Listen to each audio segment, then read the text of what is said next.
Hi y'all, in today's video I'm going to show you how I upcycled this tin can. First, these are the molds I'm going to use.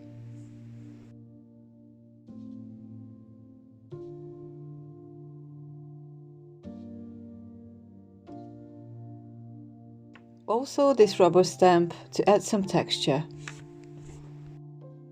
Apart from gold and the black base color, I'll be using these two colors. Some brushes, some clay, and I'll be using this petroleum chalky paint in graphite color for priming the can. And some varnish to seal everything. A glove and a sponge piece to prime the surface.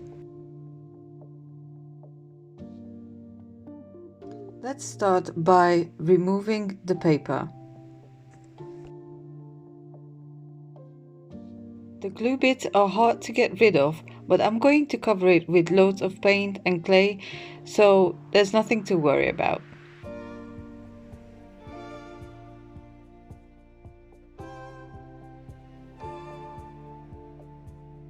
To prime the tin can, I'm going to dab the surface all over with black paint, then I'm going to do a second layer.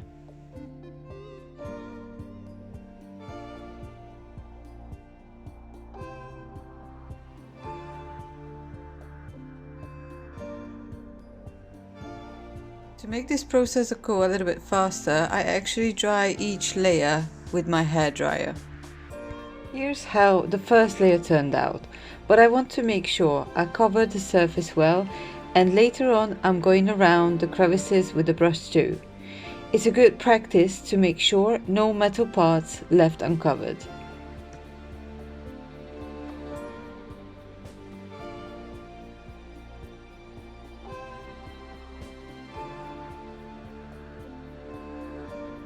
Next, I'm going to put all the clay in to the mold I want to use for this project. If you don't want to see the process, you can skip this part, but you might get some useful practices along the way.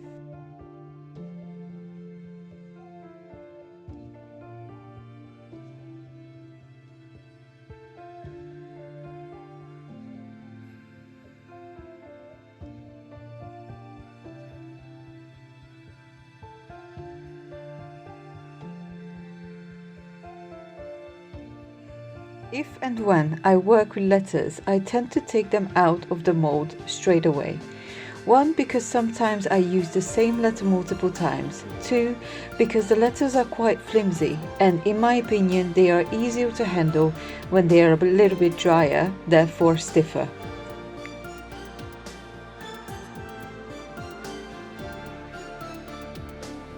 Now I'm going to prepare, let's call it a label, out of a piece of clay which I'm going to flatten with a rolling pin. I roughly measured how big it needs to be, so all the letters will fit onto it.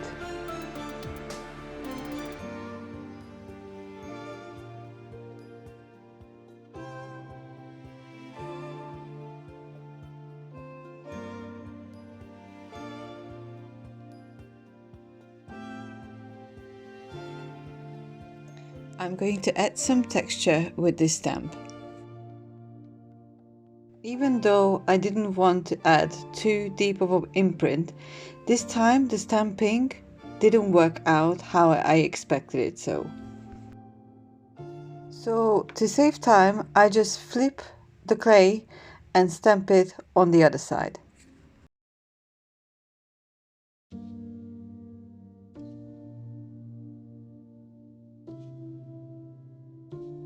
This time is perfect, as in the middle there will go the letters.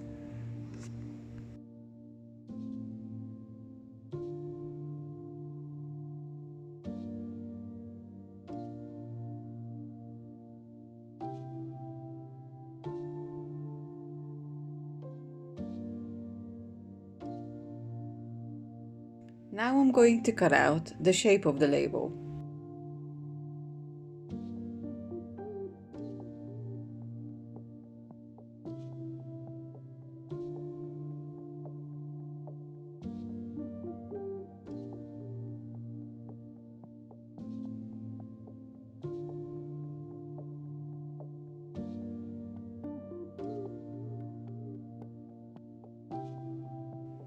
I cover the back of the clay with generous amount of wood glue and pat it tightly to the surface, getting rid of air bubbles.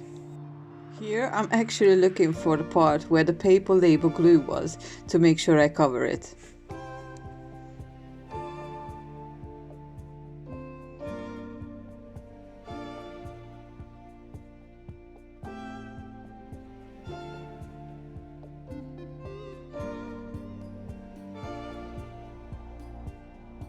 Then I'm going to glue all the letters on one by one.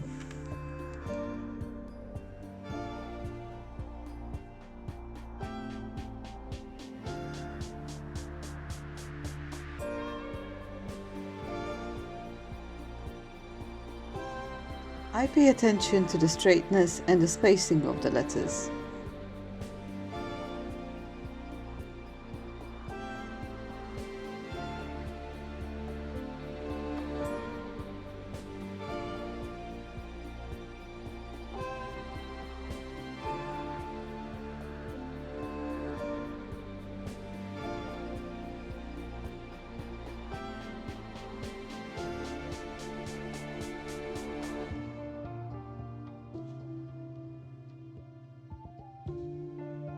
I'm going to put around the edges of the label some rope details.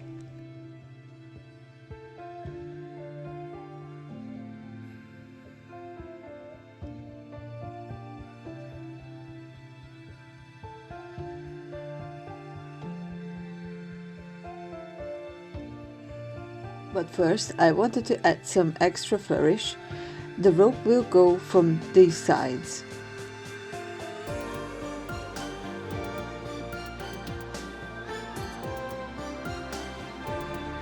Sometimes when I can't visualize a design, I just try out a few possibilities until I'm happy with the result.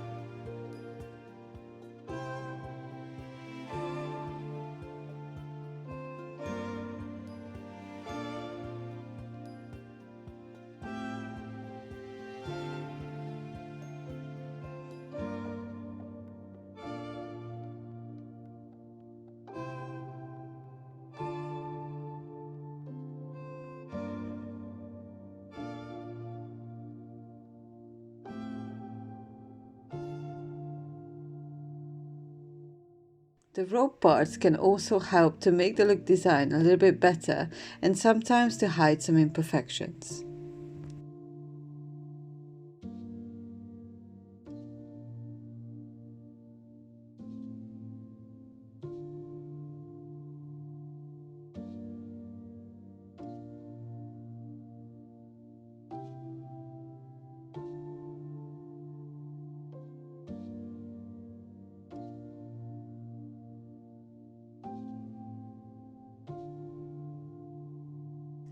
And now come the bird and flower parts to glue on.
do occasionally change my mind where different parts gonna go.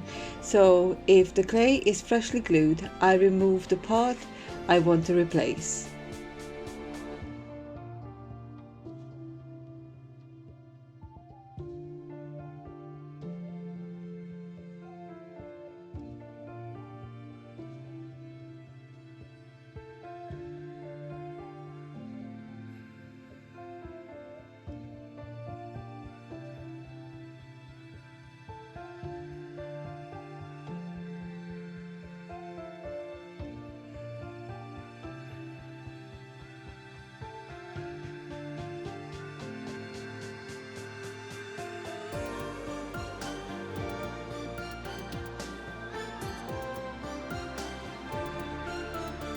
The design is all done now, so all we need to do is just wait for everything to dry. This is now the next day, everything is fully dried, and I'm going to cover everything with the graphite paint so the base blends together.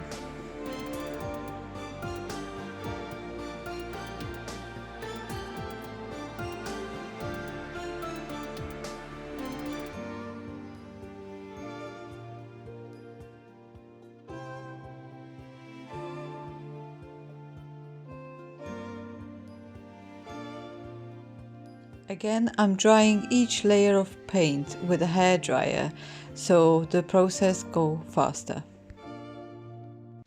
For different effect, I'm going to be dabbing this turquoise color all over.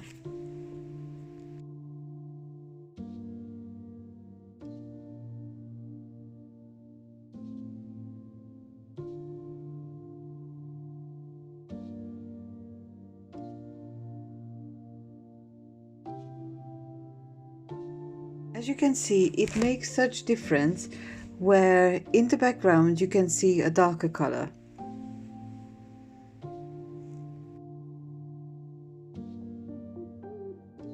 Next, with a lighter color and dry brushing technique, I highlight all the details.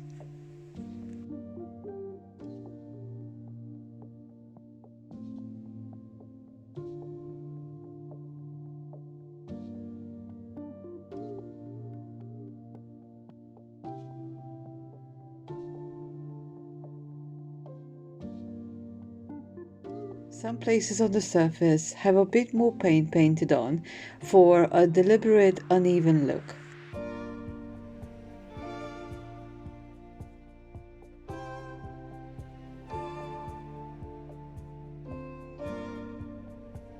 For the final stage of the painting, I add some gold paint lightly brushed over the clay parts. I absolutely love this paint as it's highly pigmented, a bit viscous, so I really don't need a lot. Also, it has this brownish old gold color.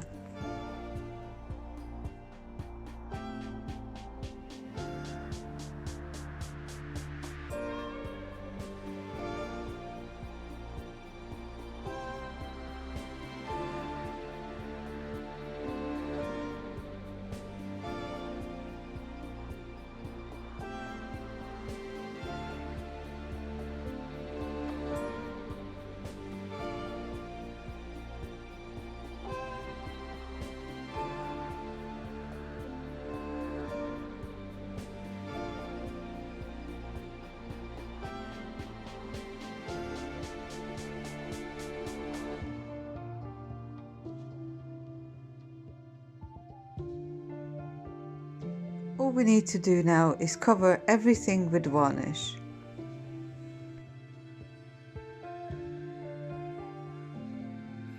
I found this water-based craft varnish on Amazon for less than 20 euros, and it's an indoor-outdoor varnish.